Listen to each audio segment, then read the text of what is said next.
SIR আবহে স্কুলে স্কুলে শিক্ষক সংকট সামনে মাধ্যমিক নির্বাচন কমিশনকে চিঠি মধ্যশিক্ষা পর্ষদের পদক্ষেপকে সমর্থন করলেন শিক্ষামন্ত্রী। চিঠি না দিয়ে শিক্ষক শিক্ষিকাদের ভোটের কাজে ব্যবহার করা হচ্ছে, অভিযোগ ব্রাত্য বসু। 2026-এর মাধ্যমিক পরীক্ষা যা কিনা এই 2026-এর আগামী ফেব্রুয়ারির 2 তারিখ থেকে শুরু হওয়ার কথা, সেই পরীক্ষা বর্তমানে রয়েছে সংকটের মুখে। চিন্তার ভাঁজ অভিভাবক, শিক্ষার্থী এবং তারই সঙ্গে সঙ্গে শিক্ষক শিক্ষিকাদের মধ্যেও।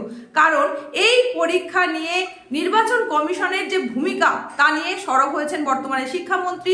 নির্বাচন কমিশনের এই যে ভূমিকা নিয়ে কেন শিক্ষামন্ত্রী সরব হলেন এবং পরীক্ষা ব্যবস্থা কেন সংকটের মুখে, সেটাই থাকছে আজকের এই ছোট্ট উপস্থাপনায়। তোমরা যারা বর্তমানে ভাবি 2026-এর মাধ্যমিক পরীক্ষার্থী, তোমাদের জন্য এর আগে একটা ভিডিও এই চ্যানেলের থ্রু দিয়ে তোমাদের জানিয়েছিলাম। সেই ভিডিওর মাধ্যমে সেখানে জানিয়েছিলাম যে 2026-এর মাধ্যমিক এবং উচ্চ মাধ্যমিক পরীক্ষা পিছিয়ে যেতে পারে। কেন বলেছিলাম সে সম্পর্কে বিস্তারিত ভিডিওর মধ্যে ছিল, কিন্তু তোমরা অনেকেই ভিডিওটা হয়তো সম্পূর্ণ দেখোনি, তাই সেই আলোচনাটা না বুঝেই অনেকে অনেক রকম মন্তব্য করেছিলে। তো এখন তোমরা যদি নিউজ চ্যানেলগুলোতে একটু চোখ রাখো বা নিউজ পেপারে যদি চোখ রাখো, তাহলেই দেখতে পাবে যে এই যে এসআইআর প্রক্রিয়া চলছে, নির্বাচন কমিশনের যে ভোটার তালিকায় নাম নথিভুক্তিকরণ, সেখানে কিন্তু অনেক শিক্ষক শিক্ষিকাকে নিয়োজিত করা হয়েছে বিএলও হিসাবে। তার ফলে প্রত্যেক স্কুলে শিক্ষক সংকট শুরু হয়ে গেছে। সেখানে পড়াশোনা তো ব্যাহত হয়েইছে, তারই সঙ্গে সঙ্গে তোমরা যারা মাধ্যমিক পরীক্ষা দেবে, তোমাদের কাছে টেস্ট পেপার সলভ করাটা যেখানে অত্যন্ত গুরুত্বপূর্ণ, সেটাও কিন্তু স্কুলের তরফ থেকে করানো যাচ্ছে না। এবং শুধু তাই নয়, সেটা যদি তোমরা নিজেদের প্রচেষ্টায় করেও থাকো, তাহলেও যে এত বড় একটা কর্মকাণ্ড, বড় পাবলিক পরীক্ষা যেটা মাধ্যমিক পরীক্ষা, সেই পরীক্ষাটা সম্পূর্ণ সুষ্ঠুভাবে পরিচালন করতে গেলে অনেকে এর মধ্যে যুক্ত থাকতে হয়। এখানে যেমন গার্ড হিসেবে থাকেন শিক্ষক শিক্ষিকারা, তেমনি সেই ব্যবস্থাপনাটা সুষ্ঠুভাবে পরিচালনা করতে গেলে সেখানে থানাকে যুক্ত থাকতে হয়, তার সঙ্গে বিডিও অফিসকে যুক্ত থাকতে হয়। কিন্তু এই নির্বাচন কমিশনের যে ভোটার তালিকা, সেই নিয়ে কিন্তু একটা লং টার্মে অনেক শিক্ষক শিক্ষিকাকে নিয়োজিত রাখা হয়েছে। আর এই বিএলওর দায়িত্বে যে সমস্ত শিক্ষক শিক্ষিকারা ছিলেন, তাদের দায়িত্ব ছিল 15 ডিসেম্বর পর্যন্ত, কিন্তু সেটাকে বর্তমানে এক্সটেন্ড করা হয়েছে এবং পূর্ণ সময়ের জন্য ওনাদেরকে কিন্তু নিয়োজিত থাকতে হচ্ছে। আর এই ভোটার তালিকার যে চূড়ান্ত যে ফলাফল, সেটা জানানো হবে 14 ফেব্রুয়ারিতে। তো তাহলে এতটা সময় যদি নিয়োজিত থাকে, তাহলে কিন্তু ততদিনের মধ্যে তোমাদের পরীক্ষা ব্যবস্থা শেষ হয়ে যাচ্ছে। মানে তোমাদের পরীক্ষা 12 ফেব্রুয়ারি শেষ হয়ে যাওয়ার কথা। তো যেহেতু এই সময়টাতেও বহু সংখ্যক শিক্ষক শিক্ষিকা বিএলও হিসেবে যুক্ত থাকবেন, তাহলে সেই সময় তারা গার্ড হিসাবে বা তোমাদের খাতা চেকিং এর কাজে কোনোভাবেই কিন্তু যুক্ত থাকতে পারবেন না। সুতরাং এই পরীক্ষা ব্যবস্থা ব্যাহত হতে পারে, এটা ভেবেই কিন্তু মধ্যশিক্ষা পর্ষদের তরফ থেকে বিভিন্ন জেলা শাসকের কাছে আগেই চিঠি পাঠানো হয়েছিল। সেই মর্মে কিন্তু ওই ভিডিওটা তোমাদেরকে আমি জানিয়েছিলাম। এখন তোমাদেরকে কি জানাচ্ছি, এখন যেটা জানাচ্ছি, তখন তো জেলা শাসকের কাছে পাঠানো হয়েছিল। বর্তমানে যেটা জানা যাচ্ছে যে মধ্যশিক্ষা পর্ষদের তরফ থেকে নির্বাচন কমিশনের কাছেও কিন্তু আর্জি জানানো হয়েছে। একটু ভেবে দেখার, পুরো বিষয়টাকে ভেবে দেখার, এবং সেখানে একটা গুরুত্বপূর্ণ রিয়াকশন দিয়েছেন আমাদের শিক্ষামন্ত্রী ব্রাত্য বসু মহাশয়। পর্ষদ তো ঠিকঠাকই করেছে। পর্ষদের চিঠির মূল কথা হচ্ছে যে আপনি আমাদের মাধ্যমিক পরীক্ষার সামনে যখন বিএলওদের ডাকা হয়েছিল, শিক্ষা দপ্তরের কাছে কোনো ইন্টিমেশন ছিল না, পর্ষদের কাছে কোনো ইন্টিমেশন ছিল না।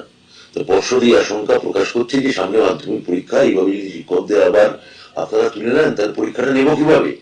এটা নির্বাচন কমিশন একটা স্ট্যাটিউটরি বডি হয়ে আর সরকারি দপ্তরকে তার একটা ইন্টিমেট করতে বা চিঠি লিখতে যে কি অসুবিধে, এটা আমি বুঝতে পারছি না। এটার মধ্যে এক ধরনের মানে কুক্ষিগত করার মানসিকতা, রাজ্য সরকারকে এড়িয়ে চলার প্রবণতা, আর মানে পুরোটাই যেন একটা তানাশাহি, এই ধরনের একটা মানসিকতা প্রতিফলন করছে এই ধরনের আচরণে।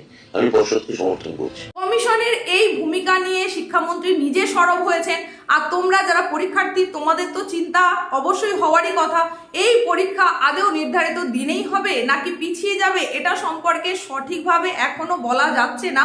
কারণ পর্ষদের তরফ থেকে যখন নোটিফিকেশন জারি হবে, সরকারি বিজ্ঞপ্তি প্রকাশ করা হবে, তবেই সেটা কিন্তু নিশ্চিতভাবে বলা সম্ভব। তবে তোমাদের পরীক্ষা ব্যবস্থা যে একটা সংকটের মুখে পড়েছে এটা বোঝানোর জন্য তোমাদেরকে একটা আর্টিকেল পড়ে শোনাই। এই আর্টিকেলে যেটা বলা হচ্ছে সেটা হচ্ছে মাধ্যমিকের মুখে বড় সংকট, কমিশনের ভূমিকা নিয়ে সরব শিক্ষামন্ত্রী বিপাকে পরীক্ষার্থীরা। তো সেখানে কি জানানো হচ্ছে না, সামনেই রাজ্যের সব থেকে বড় বোর্ড পরীক্ষা অর্থাৎ মাধ্যমিক। লক্ষ লক্ষ পরীক্ষার্থীর জীবনের প্রথম বড় পরীক্ষার প্রস্তুতি এখন তুঙ্গে। এর আগের উপস্থাপনা তোমাদের জানিয়েছিলাম যে প্রায় 11 লক্ষ পরীক্ষার্থী কিন্তু এবারে রয়েছে, মানে যারা অন্তত রেজিস্ট্রেশন করেছে। তো আর কি জানানো হচ্ছে না, ঠিক এই আবহে রাজ্যের শিক্ষা ব্যবস্থায় এক নতুন জটিলতা তৈরি হয়েছে। একদিকে যখন ছাত্রছাত্রীরা শেষ মুহূর্তের প্রস্তুতিতে ব্যস্ত, অন্যদিকে তখন স্কুলগুলিতে দেখা দিয়েছে তীব্র শিক্ষক সংকট, যেটা তোমাদের আগেই জানালাম।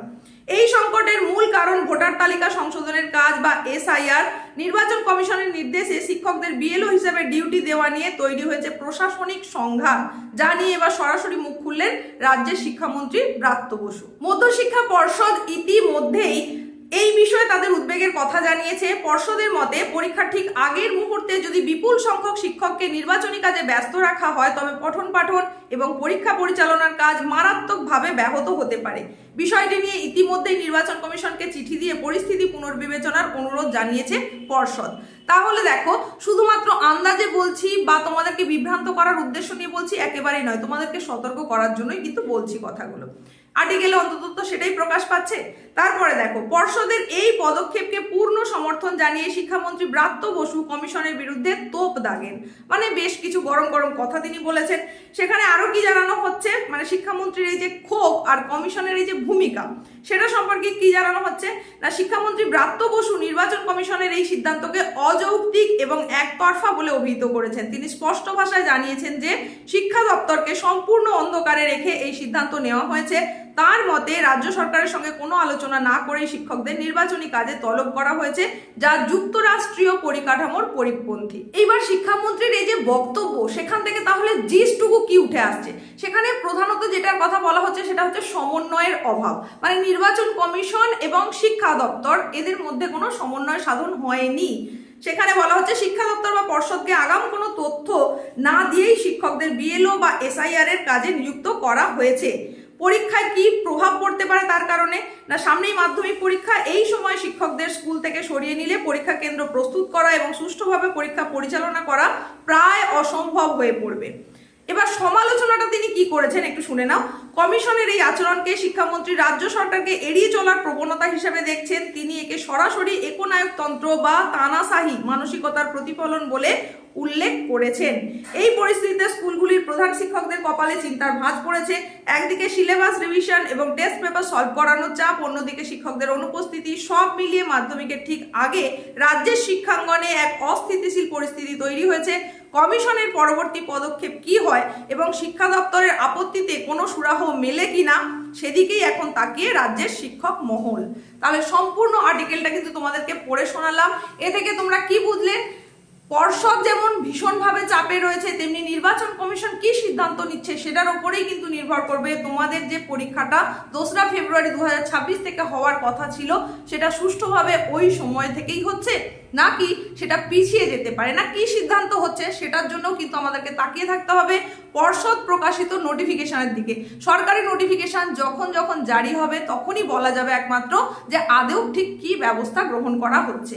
তো যাই হোক না কেন, সিদ্ধান্ত যেমনই আসুক না কেন, নোটিফিকেশন জারি হওয়ার সঙ্গে সঙ্গে তোমাদেরকে সেটা অবশ্যই জানিয়ে দেব। যতক্ষণ পর্যন্ত এই নোটিফিকেশন না আসছে তোমরা ধরে নাও 2026-এর 2 ফেব্রুয়ারি থেকেই তোমাদের পরীক্ষা হচ্ছে।